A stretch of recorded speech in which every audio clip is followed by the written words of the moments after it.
എല്ലാവരും സുഹൃത്തുക്കളാണ്. ഏറ്റവും അടുത്ത സുഹൃത്ത് അതിലൂടെയാണ്.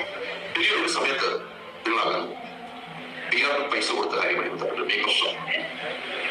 അപ്പൊ അതിലൂടെ ആ ക്യാരക്ടർ അവിടെ കാണിച്ചതും പിന്നീട് അനുമാനമുണ്ടായി ബുദ്ധിമുട്ടും ഒന്ന് ഷെയർ.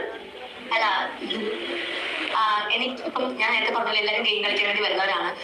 ഞാൻ ശരിക്കും ഞാനും ഗെയിം കളിക്കുകയാണ്. പക്ഷെ ഞാൻ ശരിക്കും ഞാൻ ജീവിക്കുകയല്ലോ. എന്റെ ക്യാരക്ടർ അങ്ങനെ അവിടെ കാണിച്ചത്. അല്ലാണ്ട് ആരുടെയും സ്നേഹം പിടിച്ചു പറ്റാനോ അല്ലെങ്കിൽ ഈ ഇത്രയും സ്നേഹം കൊടുത്തു കഴിഞ്ഞാൽ എനിക്ക് അവരുടെ ഒരു ഫെയിം കിട്ടുമെന്ന് വിചാരിച്ചിട്ടൊന്നുമല്ല നിന്നത്. എല്ലാവരുടെ ഒരുപോലെ നിന്നു. പിന്നെ എന്റെ ഒരു വ്യക്തി പറയുന്നത് ഞാൻ ആർക്കെങ്കിലും വഴക്കിടായി കഴിഞ്ഞാൽ ഞാൻ സോറി പറയാനും മിണ്ടാനും പോകാറില്ല. ഞാൻ എന്റെ സ്ഥലത്ത് നിൽക്കാറുണ്ട്. പക്ഷെ എനിക്ക് അവിടെ ഫസ്റ്റ് ശൈത്യ ഏറ്റവും നല്ല കൂട്ടായിരുന്നു. അത് കഴിഞ്ഞ് ശൈത്യ പോകേണ്ടി വന്നു. അത് കഴിഞ്ഞ് ഞാൻ അതിലേക്ക് നൂറായിട്ടും നല്ല ക്ലോസ് ആയിരുന്നു. എന്നാലും നമ്മൾ കൊടുക്കുന്ന സ്നേഹം നമുക്ക് എനിക്ക് തിരിച്ചു പിന്നെ പെട്ടെന്ന് എന്താ പറയുക, ഞാൻ വിചാരിച്ചു ഞാൻ കൊടുത്ത സ്നേഹം തിരിച്ച് കിട്ടിയിട്ടില്ല എന്ന് എനിക്ക് പിന്നീട് സമയത്ത് മനസ്സിലായി. ഇപ്പോഴും എനിക്ക് അവിടുത്തെ ഇഷ്ടം മാത്രമാണ് ശരിക്കും പറഞ്ഞത്.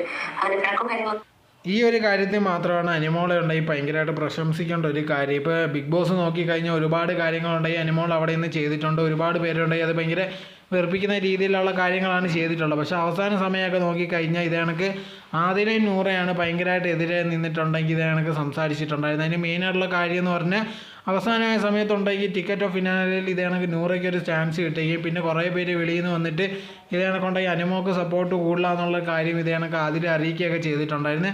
ആ സമയത്ത് ഇവർ രണ്ടുപേരിൽ ഒരാളെ ചൂസ് ചെയ്യണമെന്നുള്ളൊരു സിറ്റുവേഷൻ വന്നപ്പോൾ ഇത് കണക്ക് ആദിലെ ഉണ്ടെങ്കിൽ നൂറയാണ് ചൂസ് ചെയ്തത്. ആ സമയം ഉണ്ടെങ്കിൽ നോക്കിക്കഴിഞ്ഞാൽ ഇത് കണക്ക് എല്ലാവരും വെളിയിൽ പോയിട്ട് തിരിച്ചു വരുന്നൊരു സമയമായിരുന്നു. എല്ലാവരും മെയിനായിട്ട് ടാർഗറ്റ് ചെയ്തുകൊണ്ടിരുന്ന അനിമോളെയാണ്. ഇപ്പോൾ കഴിഞ്ഞ സീസണിലൊക്കെ പോലെ തന്നെ ഉണ്ടെങ്കിൽ അനിമോളെ ഇത് കണക്ക് എങ്ങനെയെങ്കിലും പുറത്ത് ചാടിക്കണം അല്ലെങ്കിൽ എന്തെങ്കിലും ഒരു ഇഷ്യൂ ഉണ്ടാക്കി ആ കയ്യാങ്കളിക്ക് പോയി എന്തെങ്കിലും ഒരു ഇഷ്യൂ ആക്കി വെളിയിൽ ചാടിക്കണം എന്നുള്ള രീതിയിലുണ്ടായിരുന്നു. ആ സമയത്താണ് ഇത് കണക്ക് ആദിലൊക്കെ ഉണ്ടെങ്കിൽ ഇത് കണക്കൊരു ബോംബ് പൊട്ടിക്കുന്നത്. ഇത് കണക്ക് തൻ്റെ അടുത്ത് നമ്പർ തന്നിട്ടുണ്ടായിരുന്നു. വെളിയിൽ പോയിട്ടുണ്ടെങ്കിൽ PR ആൾക്കാരെ കണ്ട് സംസാരിച്ചാൽ മതി, നൂറെ സപ്പോർട്ട് ചെയ്യുന്നുള്ള രീതിയിലൊക്കെ പറഞ്ഞിട്ടുണ്ടെങ്കിൽ ഒരു ബോംബ് പൊട്ടിച്ചു. പക്ഷേ അത് ഭയങ്കരമായിട്ട് വർക്കൊന്നും ആയില്ല. അതുകൊണ്ടെങ്കിൽ അവർക്ക് തന്നെ എതിരെ പണിയായി. പക്ഷേ ഇപ്പോൾ ഈ അനിമോൾ നോക്കിക്കഴിഞ്ഞാൽ പറയുന്ന ഒരു കാര്യം, തനിക്കുണ്ടെങ്കിൽ ആരോടും ദേഷ്യമൊന്നുമില്ല, അവരും ഫ്രണ്ട്സ് തന്നെയാണ്.